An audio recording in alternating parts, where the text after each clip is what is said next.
தளபதி விஜய் அவர்கள் தஞ்சாவூருக்கு வந்து அவரோட பொதுக்கூட்டத்தை முடிச்சிட்டாரு.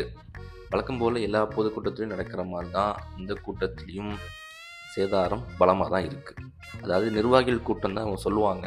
ஏன்னா வந்து க்ரௌடை கண்ட்ரோல் பண்ண முடியலன்ட்டு நிர்வாகிகளுக்கு மாட்டு மணி போல் அந்த டையை கட்டி விட்டு யாருக்கெல்லாம் ஸ்கேன் பண்ணி விட்டு உள்ளே அனுப்புவாங்க.